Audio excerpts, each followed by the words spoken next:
Alright, so in this class we are going to learn how to add in charts and format them accordingly. LibreOffice or LibreWriter is the alternative to the Microsoft Word, the free alternative. You can add in different kind of charts accordingly within your document. So assuming I want to add some charts, the first thing you need to do is to define exactly where you want to add your chart. So let's say I want to add my chart at this point. Okay, so I can come over here to the top. You can see chart over here, insert charts. Once you click on insert chart, by default it's going to insert this bar chart. Okay, so what you will notice is that after inserting the charts, you have this row 1, row 2, row 3, row 4, and you have these values accordingly, and you have this legend. You have a number of controls that you can have access to. For example, you can change the format selection, can change the formatting selection over here. You can change the border style, the area, the transparency, you can change all of these. But one of the most important ones is the chart type. You can click over here to change the chart type. This is the column chart, the one that we have right now.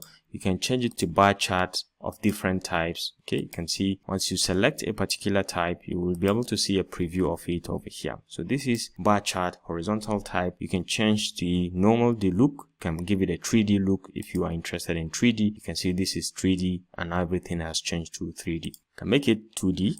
I prefer to have it in 2D. And then you have the pie chart. If you have different type of pie charts, you can see them over here. Depending the donut chart and so on, you can just select and you can define your chart accordingly, and you can make this one 3D as well if you are interested. Now you have the area chart as well if you want to have area charts, but they are better in 2D.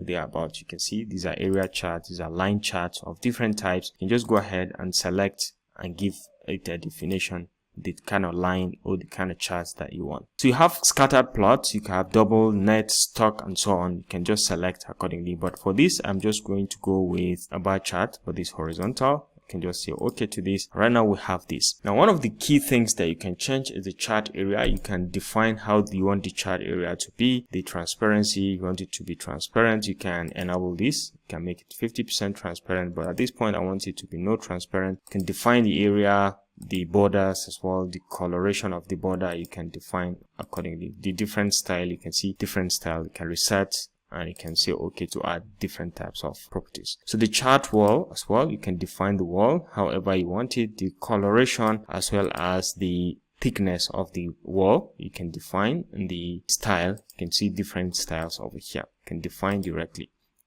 Now, one of the most important views or properties that you have is the data table, the data that produces this table. Okay, this is the data that leads us to this table. You can change it accordingly. This is row 1. These are values, the different Y values that you have, okay, accordingly. So this is Y values in column 1, column 2, column 3 accordingly. So you can change the values by just clicking on this. And you can see automatically it is going to update over here. Okay, so if this is the type of chart you want, you can always click to change the values to customize it accordingly. Okay, so this is how to change in the values, and you can always insert a row by inserting a row, new row like this, and you can call it row 5. And you can define the values, maybe 3, 2, 1 for example, and once you hit on enter, you'll be able to see your values over here. Okay, so you can go ahead, insert columns, insert another series. For example, these are series 1, series 2, series 3. You can insert another series, or you can insert text columns or delete rows and so on, or you can move left, right, and center accordingly from this chart. Okay, so you can close on this. So this is how to change in the data that produces this table. Now over here you have the titles. You can change it, add in title to this. For example, series arrangement. Okay, so you can give it a subtitle if you want to have. Okay, this is normal data, for example. And the axis, you can define the x-axis and y-axis. So you can call this x, or you can call it trial 1. And this is results.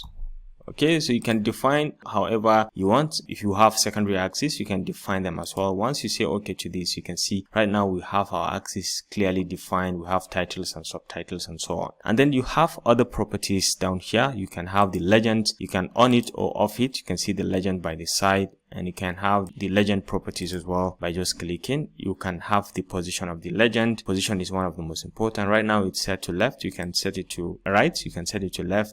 You can set it bottom or top accordingly. Let's put it at the top, and once you say okay to this, our legend now goes to the top. Okay, so quite a number of controls that you have here. The horizontal grids, right now we have only vertical grids. If you want to enable the horizontal grids also, you can see we've enabled horizontal grids. You can have x-axis, y-axis fully defined, and you can have all axes defined accordingly. Now on selecting, you have the option to play around with the features. You can make it smaller, and you can change the position as well however you want it. You can define the chart area from here, and all of the axis properties you can enable from here. Okay, so you can define how you want the table or the chart to be. Once you select it, you can define it to be normal or unknown, which means it doesn't have to overlap with any text. It can be independent on its own. Okay, or you can make it through a text, which means it can move across or on top of a text, like we've explained in case of image and shapes. Okay, but in my own case, I always want to keep it at none, so it just stay independent of any text. Alright, so I think this basically does it on the properties. You can always double click to enter the chart editing properties. If you want to have the editing features or properties of the table or of the chart, you can always double click and you'll be back to the editing properties, and you have access to all of this and you can play around with them accordingly. So this concludes this class about adding and formatting charts within LibreOffice. I hope you enjoyed this video. Thanks for watching and see you in the next one. Bye.